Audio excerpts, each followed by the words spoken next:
만약 평생 누구와 가장 가까웠냐고 묻는다면 저는 망설임 없이 바로 대답할 겁니다. 바로 집주인 아주머니, 제가 늘 사모님이라 부르는 분이라고 말입니다. 친어머니도 아니고 피를 나눈 친척도 아니지만 사모님은 제 운명 전체를 바꿔놓으신 분입니다. 제가 사모님을 만난 것은 갓 20살이 되던 해였습니다. 그해 저는 잿빛의 내 벽과 아침마다 나던 묽은 죽냄새 속에서 거의 20년을 보낸 고아원을 떠났습니다. 낡은 옷가지가 든 가방 하나, 수녀님들이 안쓰러워 챙겨주신 그릇 몇 개, 그리고 막막한 미래를 품에 안고 세상에 나왔습니다. 아버지도 어머니도 돌아갈 집 한 채도 없었습니다. 초반 며칠은 일자리를 구하러 사방을 뛰어다녔습니다. 가는 곳마다 물었습니다. 가족은 어디 있니? 그리고 제가 아무도 없어요 라고 대답하면 그들의 눈빛은 금세 변하곤 했습니다.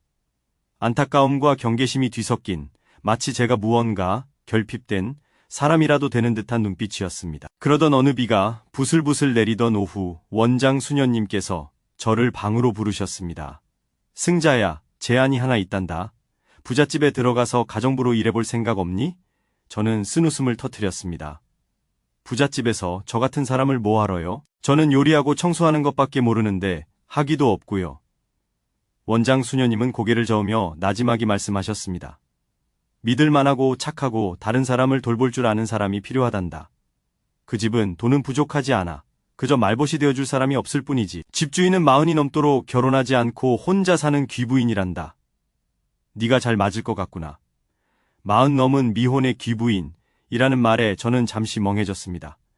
고아원에서 언니들이 부잣집 노처녀들에 대해 수군거리는 걸 들은 적이 있었습니다. 어떤 사람은 옷 갈아입듯 가정부를 바꾸는 까다로운 사람이고 어떤 사람은 외롭고 냉정해서 하루 종일 누구와도 말을 섞지 않는다고 했습니다. 이분이 어떤 부류일지 짐작할 수 없었습니다. 하지만 원장 수녀님이 덧붙인 말에 월급은 재봉사 2배의 숙식까지 제공된단다. 부지런히 아껴 쓰면 몇 년 뒤엔 대학도 갈 수 있을 거야 라는 말에 제 심장이 살짝 떨려왔습니다. 저는 대학생들이 입는 재킷을 걸치고 햇살이 환하게 비치는 강의실에 앉아 펜을 쥐는 꿈을 꾼 적이 있었습니다. 하지만 그 꿈은 너무나 아득해서 누구에게도 말해본 적 없는 꿈이었습니다. 그래서 저는 고개를 끄덕였습니다. 저는 그 저택의 3미터는 좋게 되어 보이는 높은 철문 안으로 처음 들어서던 날을 아직도 선명히 기억합니다. 비가 막 그쳐 젖은 돌길이 반짝였고 정원의 전나무들은 긴 한숨처럼 물방울을 떨구고 있었습니다. 저는 초조한 마음으로 초인종을 눌렀습니다. 목재문이 열리고 제가 이후 30년 동안 사모님이라 부르게 될 그분이 서 있었습니다. 몸매를 감싸는 베이지색 실크 원피스, 단정하게 틀어올린 머리, 그리고 잠시 넋을 잃을 만큼 아름다운 얼굴. 날카로우면서도 깊은 그 눈은 단 한 번의 시선으로 제 모든 것을 읽어내려는 듯 머리부터 발끝까지 훑어보았습니다. 네가 승자니? 네, 맞습니다. 만나 뵙게 되어 영광입니다. 저 사모님. 사모님은 옅은 미소를 지었지만 목소리는 단호했습니다. 요리를 잘한다고 들었다. 좋아, 오늘 점심을 한번 차려보렴. 널 둘지 말지 결정하겠다. 그것은 다정한 환영 인사가 아니라 즉각적인 시험이었습니다. 잡지에나 나올 법한 반짝이는 주방에 들어서자 심장이 쿵쾅거렸습니다. 하지만 이상하게도 손은 떨리지 않았습니다. 저는 12살 때부터 고아원의 늙은 주방 할머니를 도와 수십 명의 아이들을 위한 밥을 지으며 부엌에 익숙해져 있었습니다. 저는 된장찌개를 끓이고 나물 몇 가지를 무치고 고향의 맛 그대로 생선을 졸였습니다. 제가 상을 차리자 사모님은 젓가락으로 한 점 맛보시더니 눈빛이 순간 환해졌습니다. 옛날 우리 어머니가 끓여주시던 맛과 똑같구나. 그 한마디 간단했지만 저는 제가 받아들여졌다는 것을 알았습니다. 그 후 며칠 동안 저는 밤에 불을 끌어다닐 때도 손전등을 들어야 할 만큼 넓은 집의 생활 리듬에 금세 익숙해졌습니다. 사모님은 깔끔하고 원칙적이었지만 가혹하지는 않았습니다. 담백한 음식을 좋아하고 인스턴트 식품을 싫어했으며 쑥떡, 삼계탕, 녹두죽 같은 토속적인 음식을 무척 좋아하셨습니다. 제가 직접 장을 담그고 김치를 담근다는 것을 아셨을 땐 즐거움을 감추지 못하셨습니다. 어느 날 저녁 차를 따르고 있을 때 사모님께서 불쑥 물으셨습니다. 승자야, 꿈이 있니? 저는 순간 당황했지만 이내 솔직하게 대답했습니다. 저 대학에 가고 싶어요. 다만 돈이 없어서요. 사모님은 몇 초간 침묵하시더니 말씀하셨습니다. 그럼 가거라. 돈은 내가 대주마. 넌 그냥 지금처럼 여기서 일하고 공부에만 신경 쓰면 된다. 저는 고개를 들어 사모님을 쳐다보았습니다. 제 귀를 믿을 수가 없었습니다. 감히 꿈도 꾸지 못했던 그 기회가 바로 눈앞에 떨어진 것이었습니다. 저는 입학시험에 지원했고 명문대에 합격했습니다. 제 인생은 새로운 장을 맞았습니다. 이른 새벽에 일어나 아침 식사를 준비하고 사모님의 점심 도시락을 싼 후 학교에 갔습니다. 오후에 돌아와 청소를 하고 저녁을 짓고 밤늦게까지 다시 공부했습니다. 피곤했냐고요? 물론입니다. 하지만 단 한 번도 제 삶이 이토록 의미 있다고 느껴본 적은 없었습니다. 어느 억수같이 비가 내리던 날, 저는 학교 정문에서 집까지 뛰다시피 달려와 흠뻑 젖었습니다. 사모님은 문 앞에서 두꺼운 목욕 수건을 들고 저를 맞아주셨습니다. 얼른 머리 말리렴. 감기 걸리겠다. 내일 시험도 봐야 하잖니. 그 순간 저는 이상하게 따뜻한 기운을 느꼈습니다. 아마 이것이 자식이 문 앞에서 기다리는 어머니를 만났을 때의 감정이겠지요.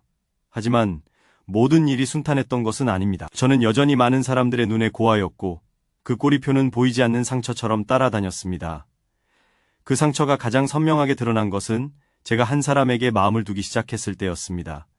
그는 키가 크고 부드럽게 말하며 웃는 눈을 가진 치대생이었습니다. 우리는 몇 번 데이트를 했고 저는 어쩌면 저도 사랑받을 자격이 있을지 모른다고 믿기 시작했습니다. 하지만 영화를 보고 돌아오던 어느 날 저녁 그가 갑자기 물었습니다.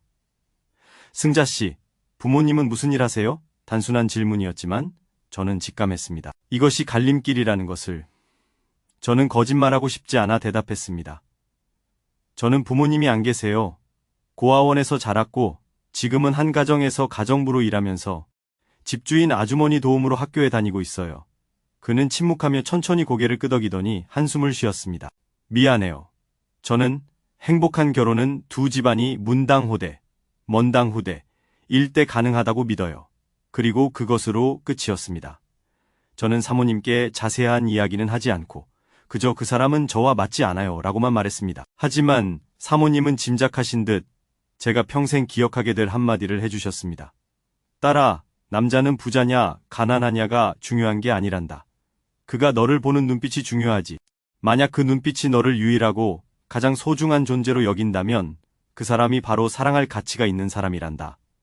몇 년이 지나서야 저는 사모님이 말씀하신 그 눈빛이 바로 사모님 자신이 한 남자에게서 받았던 눈빛이었고 그 때문에 반세기를 기다리셨다는 것을 알게 되었습니다.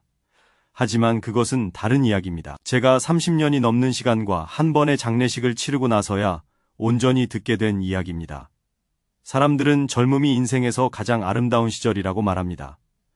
하지만 저에게 그 시절은 팽팽한 줄 위를 달리는 것 같았던 세월이었습니다. 한쪽에는 꿈에 그리던 강의실이 있었고 다른 한쪽에는 제가 일하는 사람이자 가족의 일원이었던 회할 정도로 넓은 저택이 있었습니다. 매일 아침 저는 4시에 일어나 벽시계에 째깍거리는 소리를 들으며 조용히 부엌으로 내려갔습니다. 사모님의 아침 식사는 항상 뜨거워야 했고 차는 정확히 5분간 우려내야 했으며 점심 도시락에는 사모님이 좋아하는 나물 반찬을 넣어 모은 도시락에 담아야 했습니다. 모든 준비를 마치면 저는 서둘러 교복으로 갈아입고 버스 정류장으로 달려나갔습니다. 책 뭉치를 품에 꼭 껴안고 걸으면서도 그날 배울 내용을 중얼거렸습니다. 다른 사람이 봤다면 제가 지나치게 부지런하다고 생각했을지도 모릅니다. 하지만 저에게 그것은 감사함의 표현이었습니다. 사모님이 아니었다면 부유한 집 아이들만 다니는 곳이라 여겼던 대학교에 발도 들여놓지 못했을 테니까요. 어느 추위가 뼛속까지 파고들던 겨울밤이었습니다. 사모님께서 거실에서 책을 읽고 계실 때 제가 조심스럽게 다가갔습니다. 사모님, 오늘 학교에서 친구들이 커피 마시러 가자고 했는데 거절했어요. 사모님은 고개를 드셨습니다. 왜 거절했니? 젊은 아가씨는 교류도 하고 관계도 넓혀야지. 저는 씁쓸하게 웃었습니다. 저는 어울리지 않는다고 생각했어요. 애들은 여행 이야기, 고급 레스토랑 이야기, 명품 이야기를 하거든요. 저는 김치를 담그거나 된장찌개를 끓이는 법을 이야기하는 것 외에는 대화에 낄 게 없어요. 사모님은 잠시 침묵하시더니 부드럽게 미소 지으셨습니다. 소박한 밥 한 끼의 가치를 아무나 아는 건 아니란다. 하지만 진심으로 너를 사랑하는 사람은 네가 끓인 된장찌개마저 소중히 여길 거야. 저는 그저 웃으며 대답하지 않았습니다. 하지만 사모님의 말씀은 제 마음속에 조용히 자리 잡은 씨앗처럼 싹트기를 기다리고 있었습니다.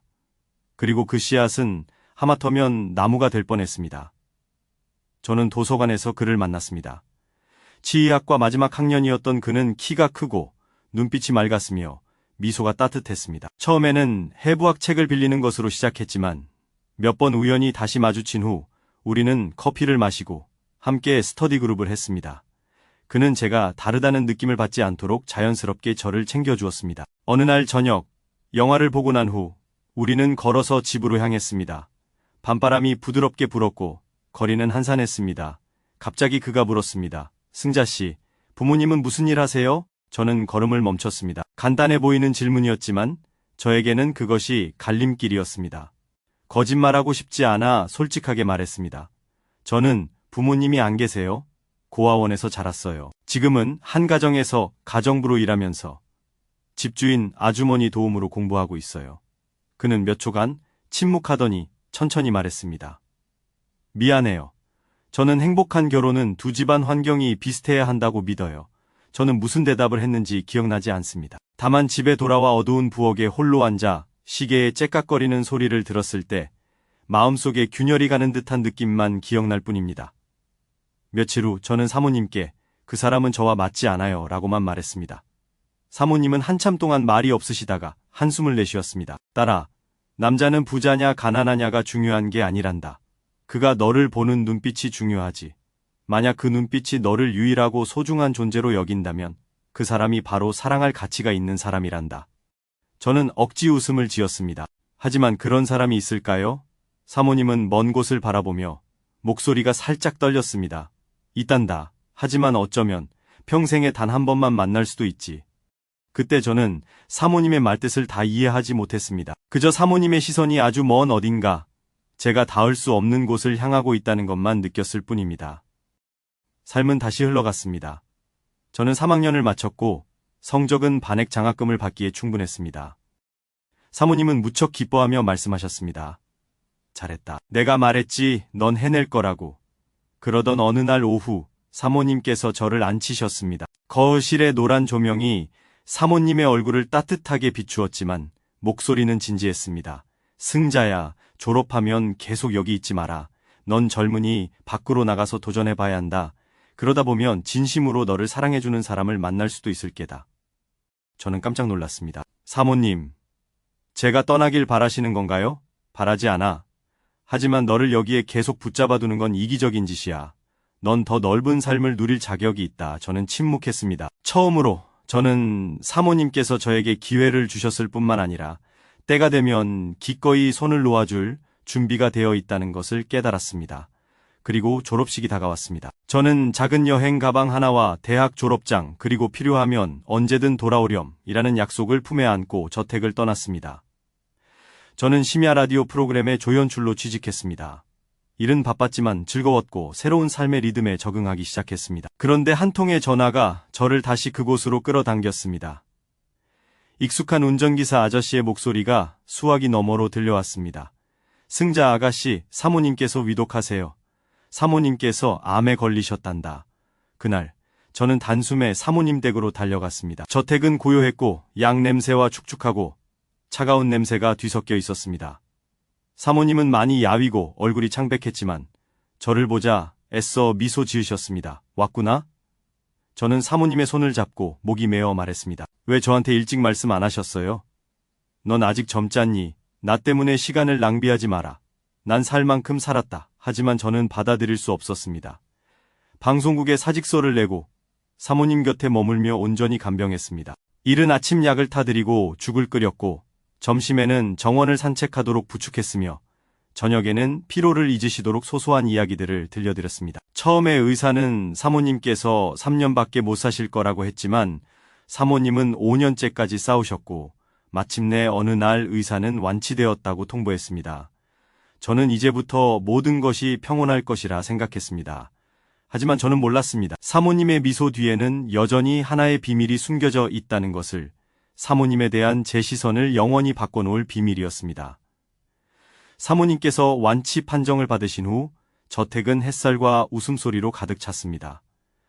사모님은 정원 한쪽에 해바라기를 더 심으시며 말씀하셨습니다. 이 꽃은 언제나 해를 향해 있잖니, 꼭 나처럼. 저는 그저 사모님께서 죽음의 문턱에서 벗어난 기쁨에 저러시는 거라 생각했지. 그 말에 사모님의 인생 이야기가 통째로 담겨 있을 줄은 몰랐습니다. 저는 계속 그곳에 머물며 가정부일을 하는 동시에 웹소설을 썼습니다. 이 일은 제가 집에 머물며 사모님을 돌보면서도 개인적인 수입을 얻게 해주었습니다. 제가 새 회차를 올릴 때마다 사모님은 항상 첫 번째 독자가 되어 어느 부분이 불필요하고 어느 부분이 부족한지 솔직하게 지적해 주셨습니다. 한 번은 농담처럼 말씀하셨습니다. 내가 좀 더 젊었더라면 나도 연애 소설을 썼을 텐데. 저는 웃으며 말했습니다. 사모님께서는 소설 한 권을 쓰고도 남을 만큼 충분한 사랑 이야기를 살아오신 것 같아요. 사모님은 순간 침묵에 잠겼고 눈빛은 아득해졌습니다. 그리고 나지막이 대답하셨습니다. 어떤 이야기들은 당사자가 아직 살아있을 땐 쓸 수 없는 법이란다. 그 말은 차가운 바람처럼 제 귓가를 스쳤지만 저는 더 캐묻지 않았습니다. 시간은 빠르게 흘렀습니다. 10년이 넘는 평온한 세월이 흐른 어느 가을 아침.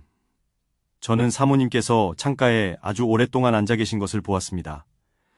손에 든 찻잔은 이미 식어 있었고 안색은 창백했으며 눈은 피로해 보였습니다. 건강검진 결과 의사는 예전 병이 재발했고 이번에는 전이가 빨라 병원에서 해줄 수 있는 것은 통증을 완화하는 것뿐이라고 말했습니다. 저는 심장이 멎는 듯한 충격을 받았습니다. 하지만 사모님은 마치 그저 감기라도 걸린 것처럼 옅게 미소 지으셨습니다. 걱정 마라. 누구나 가야 할 길이다. 난 그저 마지막 날들을 이 집에서 정원의 바람 소리를 들으며 네가 해준 밥을 먹고 싶을 뿐이다. 저는 어린아이를 돌보듯 사모님을 간병했지만 사모님은 눈에 띄게 쇠약해지셨습니다. 어느 날 밤 사모님께서 저를 부르셨습니다. 목소리는 잠겨 있었습니다. 승자야, 내가 가면 한 남자가 찾아올 게다.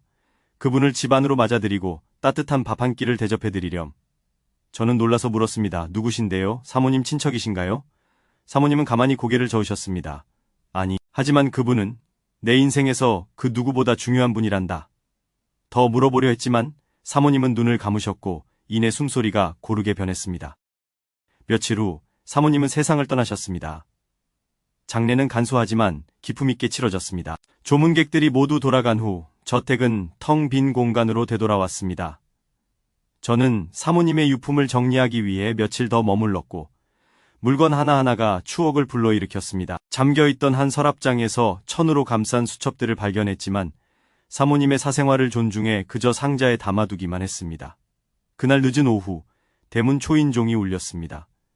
머리가 새하얀 검은 정장 차림의 키 큰 남자가 서 있었습니다. 그의 눈빛은 너무나 깊고 슬퍼서 등골이 서늘해질 정도였습니다. 실례합니다. 여기가 박화란 여사님 댁이 맞습니까? 네, 하지만 돌아가셨습니다. 그는 마치 이미 답을 알고 있었다는 듯 눈을 감고 조용히 고개를 끄덕였습니다. 저는 여사님께서 아시던 사람입니다. 잠시 들어가 봐도 되겠습니까? 저는 사모님의 유언을 떠올렸습니다. 이분이 바로 사모님이 말씀하신 그 남자라는 직감이 들었습니다. 저는 그를 안으로 모셨습니다. 그는 천천히 방 하나하나를 둘러보았고 보이지 않는 흔적을 더듬는 듯 손으로 의자 등받이, 문, 벽을 부드럽게 쓸었습니다. 거실에 이르러 그는 걸음을 멈추고 사모님께서 늘 앉으시던 의자를 뚫어지게 바라보았습니다. 그러다 갑자기 그는 무릎을 꿇고 두 손에 얼굴을 묻었고 어깨가 세차게 떨렸습니다. 라니, 미안해. 내가 너무 늦게 왔어. 저는 조용히 서 있었습니다. 나이든 남자가 그렇게 우는 것은 처음 보았습니다. 분해서가 아니라 뼛속까지 사무친 후회 때문에 우는 것이었습니다. 그가 고개를 들었을 때 제가 조용히 말했습니다. 사모님께서 선생님이 오시면 밥 한 끼를 대접해드리라고 하셨어요. 우리는 식탁에 마주 앉았습니다. 저는 사모님이 좋아하시던 음식들을 차렸습니다. 된장찌개, 생선조림, 나물무침. 그는 천천히 한 숟갈 한 숟갈이 기억인 것처럼 식사를 했습니다. 식사 후 그는 저를 보며 말했습니다. 저와 라니는 결혼을 약속했던 사이였습니다. 그의 이야기는 시간의 단면을 가르는 상처처럼 펼쳐졌습니다. 수십 년 전 그들은 대학교에서 만났습니다.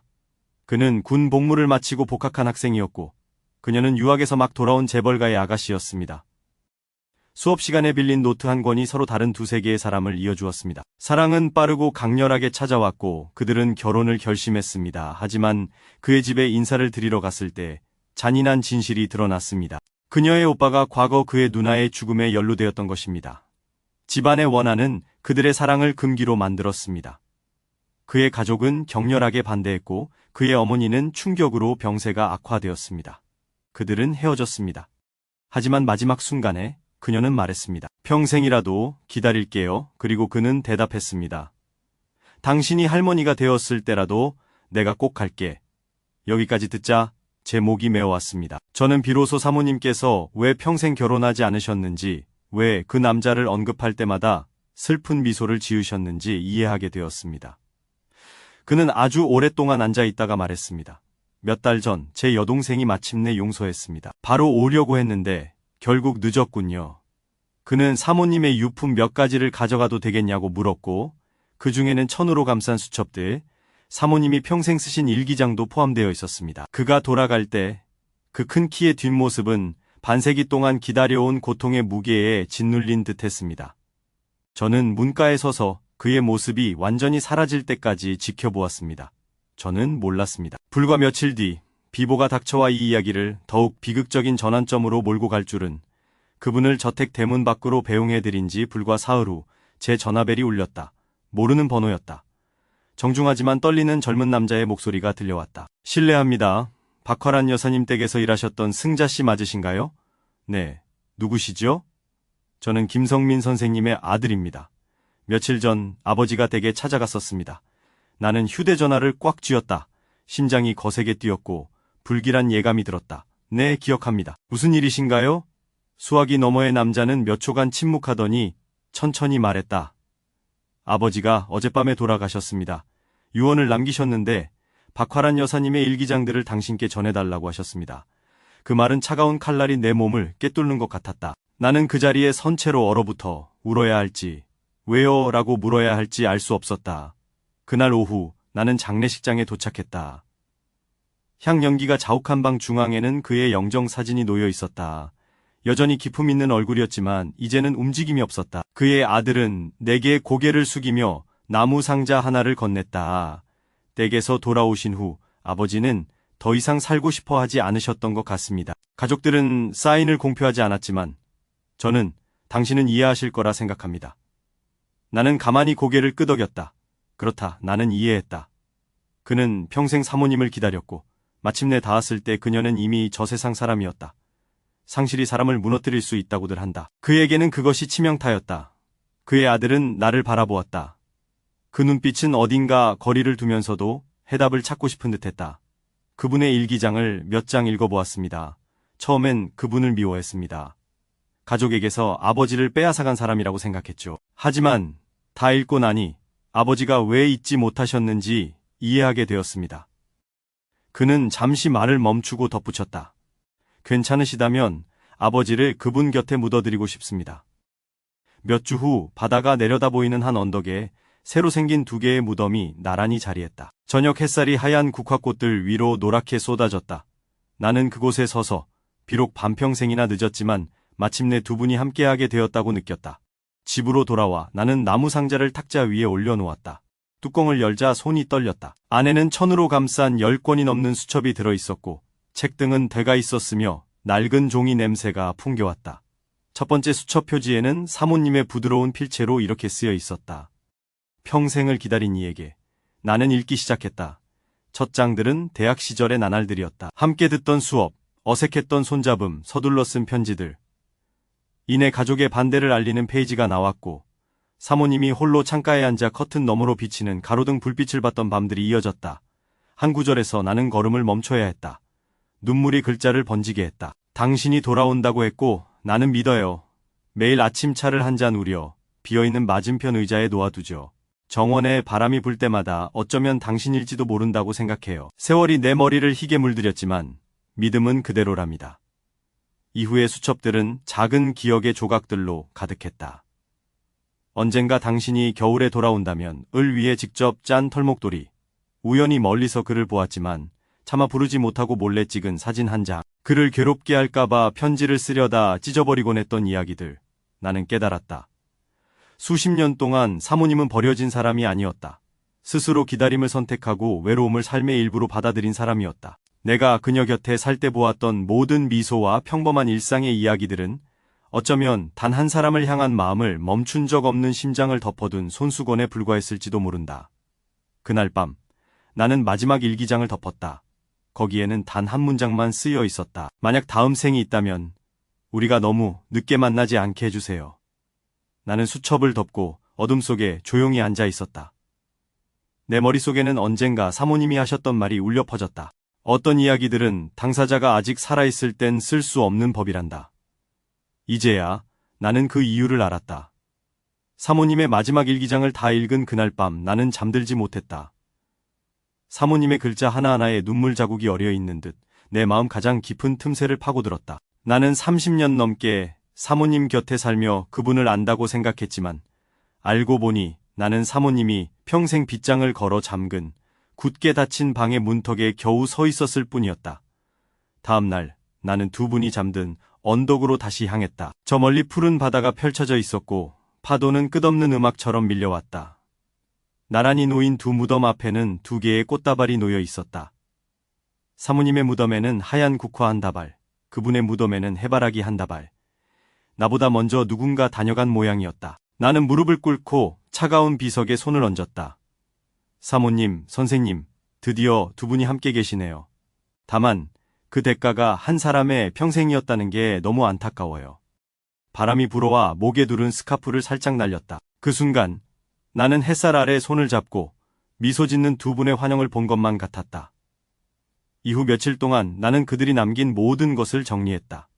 사진, 편지, 그리고 작지만 온 세상의 감정이 담긴 작은 기념품들까지. 작은 나무 상자 안에서 나는 사모님이 뜨셨던 은회색 털목도리를 발견했다. 일기장에 이렇게 쓰여 있었다. 한 코, 한 코가 기다림의 하루였다. 이 목도리를 완성하는 데 732일이 걸렸으니 당신을 만나지 못한 지 2년이 흘렀다는 뜻이다. 나는 목도리를 든 손을 떨었다. 거기에는 여전히 사모님의 익숙한 향기, 은은한 비누향에 녹차향이 섞인 냄새가 남아 있었다. 그러던 어느 날 오후, 김성민 선생님의 아들이 내게 전화를 걸었다. 그의 목소리는 차분했지만 무거웠다. 승자씨, 저희 가족은 아버지 유골의 일부를 박화란 여사님 묘 옆에 해바라기 나무 아래에 묻기로 했습니다. 아버지께서 말씀하셨어요. 함께 살 수 없었다면 적어도 곁에 누워 그녀가 좋아하던 꽃향기라도 맡고 싶다고요. 식이 거행되던 날, 나는 작은 유골함이 땅에 묻히고 그 위로 눈부신 노란 꽃잎들이 덮이는 것을 조용히 지켜보았다. 그 순간 나는 두 분이 집으로 돌아왔다는 것을 이해했다. 벽돌과 돌로 지은 집이 아니라 서로의 마음속에 있는 집으로. 그날 저녁 나는 다시 한번 일기장을 펼쳤다. 이번에는 천천히 한 글자 한 글자가 숨결에 스며들도록 읽었다. 어떤 구절에서는 가슴이 저려와 수첩을 덮어야만 했다. 여보, 오늘 당신 생일이에요. 당신이 좋아하던 생선조림을 하고 옆에 젓가락 한 벌을 더 놓았어요. 아무도 든 적이 없어서 젓가락은 아직 새 것 그대로예요. 알아요. 어쩌면 당신이 영영 돌아오지 않을지도 모른다는 걸. 그래도 저는 이 식탁을 두 사람을 위해 지키고 싶어요. 사람들이 왜 결혼하지 않느냐고 물어요. 나는 그저 웃지요. 사랑해주는 사람이 없어서가 아니라 이미 줘버린 내 마음을 다시 거둬들일 수가 없어서랍니다. 다 읽고 나서 나는 수첩을 덮고 의자 등받이에 머리를 기댔다. 나는 문득 깨달았다. 두 분의 이야기는 단순한 비극이 아니라 하나의 깨우침이라는 것을. 진정한 사랑은 함께한 시간으로 재는 것이 아니라 그 사람이 곁에 없을 때조차 그 모습을 어떻게 간직하느냐로 증명된다는 것을. 저택에서의 마지막 날, 나는 집안을 한 바퀴 둘러보았다. 거실, 부엌, 꽃이 핀 정원을 지났다. 모든 것이 고요했다. 탁자 위에는 사모님의 찻잔이 여전히 놓여 있었다. 비어 있었지만 은은한 향기가 났다. 나는 마지막 기념품으로 털목도리와 일기장 한 권을 챙겼다. 떠나기 전 나는 언덕에 다시 한번 들렀다. 황혼이 온 하늘을 노랗게 물들이고 있었다. 나는 두 무덤 사이에 일기장을 내려놓고 나지막이 속삭였다. 사모님, 다 읽었어요. 이제 이해해요. 만약 다음 생이 있다면 두 분이 더 일찍 다시 만나시길 바라요. 바닷바람이 휙 불어왔고 나는 누군가 나지막이 대답하는 듯한 소리를 들었다. 고맙다, 승자야. 나는 미소 지으며 몸을 돌려 걸어 나왔다. 내 마음속에서 그 사랑 이야기는 결코 꺼지지 않는 선율이 될 것이다. 평생을 바쳐 서로를 사랑하고 기다린 두 사람의 음악이. 저택을 떠난 후 나는 도심 근처에 작은 단칸방을 얻었다. 책상 하나, 싱글 침대 하나, 그리고 책장을 놓으면 꽉 차는 공간이었지만 아침 햇살이 가득 들어왔다. 책장 가장 귀한 자리에는 사모님의 일기가 담긴 나무 상자와 빛바랜 털목도리가 놓여 있었다. 새로운 곳에서의 첫날 밤 나는 잠을 이룰 수 없었다. 나는 책상에 앉아 수첩 한 권을 펼치고 사모님에 대한 기억이 물밀듯이 밀려오도록 내버려 두었다. 저택의 철문을 처음 넘던 날부터 기쁨과 슬픔을 함께 겪었던 세월까지. 기억을 떠올릴 때마다 나는 더욱 절실히 느꼈다. 사모님 같은 분 곁에서 살 수 있었던 것이 얼마나 큰 행운이었는지를. 삶이 호의적이지 않았음에도 끝까지 변치 않는 온전한 사랑을 선택한 분 곁에서 말이다. 몇 달 후 나는 본격적으로 글 쓰는 일에 다시 매진하기로 결심했다. 새로운 프로젝트를 시작했다. 허구의 소설이 아니라 바로 사모님과 김성민 선생님의 삶을 바탕으로 한 이야기였다. 나는 강의실에서의 만남, 뜨거운 열정으로 가득했던 젊은 날의 약속, 과거와 증오가 쌓아 올린 장벽, 그리고 반세기의 고독에 꿋꿋이 맞섰던 하나의 약속에 대해 썼다. 글을 쓸수록 나는 마치 그분들의 숨결을 이어가는 것만 같았다. 글자들이 그들의 이야기를 나뿐만 아니라 이 글을 읽게 될 다른 사람들 속에서도 계속 살아 숨쉬게 해줄 것처럼 느껴졌다. 어느 봄날 나는 다시 그 언덕을 찾기로 마음먹었다. 그날 하늘은 이상하리만치 푸르렀고 흰 구름은 비단 스카프처럼 지평선에 걸려 있었다. 무덤가의 해바라기는 활짝 피어 햇살을 따라 고개를 기울이고 있었다. 나는 자리에 앉아 수첩을 펴고 내가 쓴 글의 일부를 두 분께 읽어드렸다. 바닷바람이 마치 누군가 귀 기울여 듣는 것처럼 책장을 살며시 넘겼다. 원고의 마지막 문장을 읽을 때 내 눈은 흐려졌다. 더 이상 이별이 없는 곳에서 그들은 손을 잡고 황혼 속을 걸어간다. 나는 인쇄한 원고를 두 무덤 사이에 놓아두었다. 보답의 선물처럼. 약속을 지켰어요, 사모님. 사모님의 이야기는 결코 잊히지 않을 거예요. 그날 저녁 돌아오는 길에 나는 작은 해변가 카페에 들렀다. 주인인 인자한 할머니가 내게 물었다. 어디 다녀오길래 얼굴이 그리 슬퍼 보여? 나는 미소 지었다. 두 친구를 만나고 오는 길이에요. 평생 서로 사랑했지만 이 세상을 떠나고 나서야 겨우 함께할 수 있었던 분들이죠. 주인 할머니는 혀를 찼다. 그런 사랑은 참 드물지. 하지만 어쩌면 평생 자신을 기다려준 사람이 한 명 있다는 것만 알아도 충분히 따뜻할 게다. 그 말은 소박했지만 이상하게도 딱 들어맞았다. 그날 밤 방으로 돌아와 나는 창문을 열고 바닷바람을 들였다. 책상에 앉아 사모님의 일기장을 앞에 놓고 마지막 메모를 남겼다. 사모님, 그곳에서 선생님을 찾으셨나요? 저는 그러셨을 거라 믿어요. 그리고 저는 믿어요. 끝없는 햇살 아래 두 분은 여전히 처음 강의실에서 만났던 그날처럼 미소 짓고 계실 거라고요. 나는 수첩을 덮고 촛불을 불어 껐다. 어둠 속에서 나는 희미한 빛을 보았다. 아마 밖에서 들어오는 빛이 아니라 두 분이 내 마음속에 남겨주신 기억과 사랑에서 비롯된 빛이었을 것이다. 누군가 내게 묻는다. 그분이 당신에게 남겨준 가장 소중한 것은 무엇인가요? 나는 대답한다. 돈도 재산도 아니었습니다. 그것은 한 사람을 사랑했다면 설령 그 사람과 평생 함께할 수 없다는 걸 알더라도 끝까지 사랑해야 한다는 가르침이었습니다. 그리고 나는 깨달았다. 그 사랑, 그 지조야말로 사모님께서 남기신 진정한 유산이라는 것을. 나뿐만 아니라 이 변화무쌍한 세상 속에서도 변치 않는 사랑이 존재한다고 믿는 모든 이들에게. 만약 어딘가에서 누군가가 멀리 떠난 사람을 그리워하고 있다면 이 이야기 속에서 작은 위안을 찾길 바란다. 모든 사랑이 평생 손을 잡고 끝맺어야 하는 것은 아니라고. 어떤 사랑은 누군가 나를 기다려주었다는 사실을 아는 것만으로도 그 자체로 값을 매길 수 없는 선물이 되기도 한다고. 그리고 나는 믿는다. 어딘가 다른 하늘 아래에서 사모님과 선생님은 여전히 아무런 방해도 없이 함께 걷고 계실 것이다. 오늘 이야기가 여러분 마음에 작은 울림을 주었다면, 잠시 하늘을 올려다보며 그리운 누군가를 떠올려 보셨다면 이 채널을 구독하시고 좋아요 버튼을 눌러주세요. 여러분의 한 번의 클릭이 저에게는 큰 힘이 되고 앞으로도 마음 깊이 스며드는 이야기를 전해드릴 수 있는 원동력이 됩니다. 함께 이 따뜻한 마음을 더 많은 사람들에게 전해요. 감사합니다.